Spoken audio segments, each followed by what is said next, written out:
Good morning, students. Let us now discuss about the last topic, that is methods based on NMR spectroscopy to know about the enantiomeric purity. So, methods based on NMR spectroscopy. In this method, there are three types, that is use of diastereomers or use of derivatizing agents. Second one is use of chiral shift reagents. Third one is use of chiral solvating agents. ఈ three methods ద్వారా మనం ఎనెన్షియోమెరిక్ purity of the శాంపుల్స్ని ఈజీగా తెలుసుకుంటాం. ఈ NMR technique ఏంటంటే మనం relative intensities ద్వారా of the peaks ద్వారా ఎనెన్షియోమెరిక్ ప్యూరిటీని తెలుసుకుంటాం అనమాట. ఆ relative intensity of the peaks మనకి ఐసోక్రోనస్ అయితే తెలియదు. ఐసోక్రోనస్ అంటే ఏంటంటే సేమ్ కెమికల్ షిఫ్ట్ ఉందనుకోండి, మనకి ఎన్ఎంఆర్ పీక్స్ అనేవి ఐడెంటిఫై అవ్వవు. కాబట్టి ఐసోక్రోనస్గా ఉన్న గ్రూప్స్ని మనం ఐడెంటిఫై చేయలేము. సో దాన్ని ఎనిసోక్రోనస్ కింద చేంజ్ చేసుకుని అప్పుడు మనం ఈ relative intensities of the peaks ద్వారా ప్యూరిటీ ఆఫ్ ది కాంపౌండ్ని మనం ఈజీగా తెలుసుకుంటాం. సో దానికోసం మనం ఈ రియేజెంట్స్ యూజ్ చేస్తున్నాం. ఫస్ట్ చూడండి, use of diastereomers. Two corresponding ligands in two enantiomers are enantiotopic by external comparison. జనరల్గా మనం లైగండ్స్ ఇన్ ఎనెన్షియోమర్స్ అనేవి ఎనెన్షియోటోపిక్ ఉంటాయి. If they are isochronous they are not distinguished in NMR working under alcohol achiral condition. ఇప్పుడు మనం అనుకున్నదే isochronous అంటే same chemical shift ఉంటే వాటిని మనం ఎన్ఎంఆర్లో ఐడెంటిఫై చేయలేం. Next, if treated with optically active reagent then ligands are diastereotopic. ఇప్పుడు మనం ఆప్టికల్లీ యాక్టివ్ రియేజెంట్స్తో ట్రీట్ చేస్తే లైగండ్స్ అనేవి డయాస్టీరియోటోపిక్ అయ్యి డిఫరెంట్ కెమికల్ షిఫ్ట్ చూపిస్తాయి. అప్పుడు మనం ఎన్ఎంఆర్ని ఐడెంటిఫై చేయగలం. వాటి యొక్క రిలేటివ్ ఇంటెన్సిటీ బట్టి మనం కాంపౌండ్ యొక్క ప్యూరిటీని తెలుసుకోగలం. సో ఈ ఆప్టికల్లీ యాక్టివ్ రియేజెంట్స్ బదులు మనం ఇక్కడ ఏదైనా తీసుకోవచ్చు. ఎగ్జాంపుల్ ఇక్కడ తీసుకున్న రియేజెంట్ ఏంటంటే చూడండి, ఇక్కడ 2 ఉంది కదా, అది మన రియేజెంట్, ఆ కాంపౌండ్ యొక్క స్ట్రక్చర్ అనమాట. దాన్ని మనం ఇక్కడ యూజ్ చేసి ఆప్టికల్ యాక్టివ్ రియేజెంట్ కింద మనం రియాక్షన్ చేసాం. సో ఈ కాంపౌండ్ పేరు ఏంటంటే alpha methoxy alpha trifluoromethyl alpha phenyl acetic acid. దాన్నే మనం మోర్షర్స్ యాసిడ్ అని కూడా అంటాం. నెక్స్ట్ చూస్తాం దాన్ని. సో ఇక్కడ చూడండి, కాంపౌండ్లో నేను ఫినైల్ మిథైల్ కార్పినోల్ తీసుకున్నాను. Whose enantiomeric excess to be determined. దీన్ని మనం క్యాలిక్యులేట్ చేయాలి. దాన్ని మనం ఎస్ట్రిఫికేషన్ చేస్తాం with acid chloride of optically pure orthomethyl mandelic acid. Acid chloride of optically pure orthomethyl mandelic acid. So మనకు ఒక ఎస్టర్ వస్తుంది. ద రిజల్టింగ్ ఎస్టర్ ఇక్కడ ఫామ్ అవుతుంది. ఈ ఎస్టర్ ఫామ్ అయింది. ఈ రియేజెంట్ మనం ఇక్కడ యూజ్ చేస్తాం. ఆప్టికల్ యాక్టివ్ రియేజెంట్ అనేది యూజ్ చేసి మనం ఈ రియాక్షన్ చేసి అందులో ఉన్న గ్రూప్స్ని డయాస్టీరియోటోపిక్ చేసుకుని అప్పుడు ఎన్ఎంఆర్లో ఐడెంటిఫై అయ్యేలా చేస్తాం.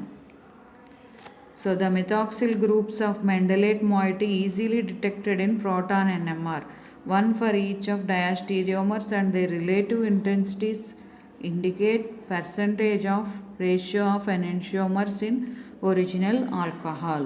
So the methoxyl groups of Mendelate moiety easily detected in proton NMR. మనం తీసుకున్న మెండలిక్ యాసిడ్ యాసిడ్ క్లోరైడ్ ఉంది కదా, దాని యొక్క మెథాక్సిల్ పీక్స్ మనం ఐడెంటిఫై చేయగలం ప్రోటాన్ ఎన్ఎంఆర్లో ఈచ్ ప్రతిదానికి. అప్పుడు రిలేటివ్ ఇంటెన్సిటీస్ మనం క్యాలిక్యులేట్ చేస్తే దాన్ని బట్టి పర్సంటేజ్ ఆఫ్ రేషియో ఆఫ్ ఎనెన్షియోమర్స్ ఎన్ని ఉన్నాయో మనకు క్లియర్గా తెలుస్తుంది. ఈ ఆల్కహాల్ అంటే పర్సంటేజ్ ఆఫ్ రేషియో ఆఫ్ ఎనెన్షియోమర్స్ని మనం ఈజీగా క్యాలిక్యులేట్ చేయగలం యూజింగ్ దిస్ ఎన్ఎంఆర్. ఇదిగోండి డెరివేటైజింగ్ ఏజెంట్, మోషర్స్ ఏజెంట్. డెరివేటైజింగ్ ఏజెంట్ అంటే nothing but compound having same chemical structure. మనం డెరివేటివ్ చేసేవాళ్ళం కదా, కొంచెం అలాగా సేమ్ కెమికల్ స్ట్రక్చర్ ఉండేలాగా మనం డెరివేటైజింగ్ ఏజెంట్ ఒకటి తీసుకుంటాం. ఇందాక మనం తీసుకున్న కాంపౌండ్ ఇది RMTPA. Nothing but methoxy trifluorophenyl acetic acid. ఇవి 2 ఎనెన్షియోమర్స్. ఇది R, ఇది S. దీన్ని డెరివేటైజింగ్ ఏజెంట్ కింద యూజ్ చేస్తాం. దాన్నే మనం మోషర్స్ యాసిడ్ అనొచ్చు, లేదా IUPAC నేమ్ చూడండి, 333 trifluoro 2 methoxy 2 phenyl propanoic acid. So ఈ ఏజెంట్ ద్వారా మనం కాంపౌండ్లో ఉన్న లైగెండ్స్ ఎనెన్షియోటోపిక్ని డయాస్టీరియోటోపిక్ చేసి NMR టెక్నిక్ ద్వారా అవి ఐడెంటిఫై అయ్యేలా చేసి మనం రిలేటివ్ ఇంటెన్సిటీస్ బట్టి ఎనెన్షియోమెరిక్ ప్యూరిటీ ఆఫ్ దిస్ కాంపౌండ్ని తెలుసుకుంటున్నాం. ఇది ఒక method. Next chiral shift reagent. ఇక్కడ కూడా అంతే. ఫస్ట్ ఈ కైరాల్ షిఫ్ట్ రీఏజెంట్స్ అనేవి డయాస్టీరియోమెరిక్ కాంప్లెక్స్ కింద ఫామ్ అవుతాయి కైరాల్ సబ్స్ట్రాక్ట్స్ తోటి. సో అదే ఇక్కడ రాశారు చూడండి. These form డయాస్టీరియోమెరిక్ complexes with chiral substrates having variety of functional group and at same time induce increased anisochrony in 2 diastereotopic groups of protons. So మనకి ఇక్కడ ఎనిసోక్రోనీ అంటే nothing but large separation of chemical shift. Large separation of chemical shift అంటే ఇక్కడ ఉన్న మనకి తీసుకున్న compound అంటే chiral substrate, దాంతో కైరాల్ షిఫ్ట్ రీఏజెంట్ మిక్స్ అయినప్పుడు ఒక డయాస్టీరియోమెరిక్ కాంప్లెక్స్ ఫామ్ అవుతుంది. Having a variety of functional group at same time induce increased ఎనిసోక్రోనీ. ఈ కైరాల్ షిఫ్ట్ రీఏజెంట్ ఏం చేస్తుందంటే ఇంక్రీజ్ ఎనిసోక్రోనీ అంటే సెపరేషన్ ఆఫ్ కెమికల్ షిఫ్ట్ ఎక్కువ అయ్యేలాగా చేస్తుంది 2 డయాస్టీరియోటోపిక్ గ్రూప్స్ ఆఫ్ ప్రోటాన్స్. అందులో ఉన్న లైగెండ్స్ని మనకి డయాస్టీరియోటోపిక్ కింద మార్చుకుని ప్రోటాన్ NMRలో ఐడెంటిఫై అయ్యేలా చేస్తుంది. ఇగోండి ఎగ్జాంపుల్స్, కైరాల్ షిఫ్ట్ రీఏజెంట్ యొక్క 3 ఎగ్జాంపుల్స్ ఇవి. సో మెయిన్ కాన్సెప్ట్ ఏంటంటే అందులో ఉన్న గ్రూప్స్ని ఎనిసోక్రోనీ చేసి మనం దాన్ని బట్టి కాంపౌండ్ యొక్క relative intensities of the 2 peaks చూసి which gives the optical purity of the sample. So relative intensity అనేది directly proportional to the optical purity of the enantiomer. Next లాస్ట్ది కైరాల్ సాల్వేటింగ్ ఏజెంట్. దాన్నే మనం CSA అంటాం. CSA అనే మనం it may be a solvent, cosolvent, solid auxiliary, మూడిట్లో ఏదైనా అవ్వచ్చు. CSA may form diastereomeric solvents with substrate through weak solvent solute interaction. So మనం CSAని సాల్వెంట్ కింద తీసుకోవచ్చు, కోసాల్వెంట్ అవ్వచ్చు, సాలిడ్ ఆక్సిలరీ కావచ్చు. CSA అనేది diastereomeric solvents with substrate through weak solvent solute interaction. So మనం సబ్స్ట్రాక్ట్ తీసుకుని దీన్ని కూడా ఇంటరాక్ట్ చేస్తున్నాం అన్నమాట. సాల్వెంట్ సొల్యూట్ ఇంటరాక్షన్ అనేది జరుగుతుంది. Most common CSAs are 2,2,2 trifluoro 1 phenyl ethanol and its anthracyl derivative. So CSAs ఏమేంటి అంటే ఏదైనా మనం తీసుకునే CSA reagent anthracyl derivative of 2,2,2 trifluoro 1 phenyl ethanol తీసుకోవచ్చు, లేదా సేమ్ కాంపౌండ్ కూడా తీసుకోవచ్చు.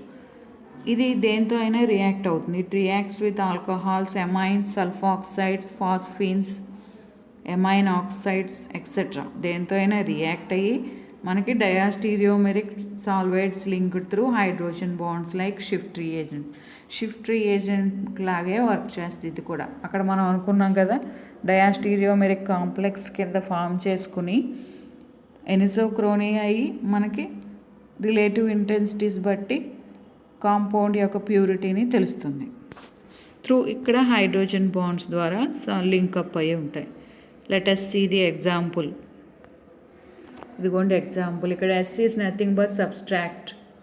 సల్ఫాక్సైడ్ తీసుకున్నారు లేదా సబ్స్ట్రాక్ట్ కింద యూస్ చేసుకుని మనం ఇక్కడ తీసుకున్న CSA ఇదిగోండి CSA తీసుకుని మనం ఇక్కడ హైడ్రోజన్ బాండింగ్ జరిగింది చూడండి. OH ఇక్కడ హైడ్రోజన్ బాండింగ్ ఉంది. ఈ హైడ్రోజన్ లింకప్స్ బట్టి మనకి ఇక్కడ కాంపౌండ్ ఒక కాంప్లెక్స్ కింద ఫామ్ అయ్యి మనకి ఇక్కడ దాని యొక్క ఎనెన్షియోమెరిక్ ప్యూరిటీని తెలుస్తుంది అనమాట, కాంప్లెక్స్ కింద ఫామ్ అయ్యి.